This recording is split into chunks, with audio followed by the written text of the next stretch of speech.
জীবে প্রেম করে যেইজন সেইজন সেবিছে ঈশ্বর, এই কথা জানিয়েছিলেন বিবেকানন্দ। আর সেই বিবেকানন্দের কথাকে মান্যতা দিয়ে বা পাথেয় করে নিজের ঠাকুমার 108 বছরে ইহলোকের মায়া ত্যাগ করে চলে যাওয়ার ঘটনার পরে রীতিমতো আবারও সাধারণ মানুষের জন্য বিশেষ কাজ করলেন বিশিষ্ট ডাক্তার অতীন্দ্রনাথ মণ্ডল। শুধু তাই নয়, এদিন তিনি বগুড়া রেড ক্রস সোসাইটির যে অফিস, সেখানে উপস্থিত হয়ে তার যে টিম, তাদেরকে নিয়ে রীতিমতো চিকিৎসা করানোর জন্য যারা এসেছিলেন তাদেরকে বিশেষভাবে দেখলেন এবং বিনামূল্যে তাদেরকে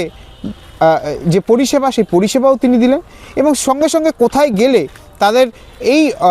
সমস্যার সমাধান হবে সমস্তটাই তার টিম রীতিমতো বিবেচনা করে মিটিং করে তাদেরকে সেখানে যাওয়ার পরামর্শও দিলেন। অর্থাৎ দিদার যে মৃত্যুর ঘটনা তাকে অনেকটাই শোকে বিহল করেছিল এবং যেহেতু শেষ বয়সে দিদা তার সঙ্গে ছিলেন এবং তিনি একজন জেএনএম হাসপাতালের অ্যাসিস্ট্যান্ট সুপারও রয়েছেন, সেক্ষেত্রে তিনি মানব সেবাকেই, জীব সেবাকেই শিব সেবা হিসাবে মেনে নিয়ে রীতিমতো এই কর্মকাণ্ড করে দেখিয়েছেন আর তাতে করে যথেষ্টই খুশি রোগীরা।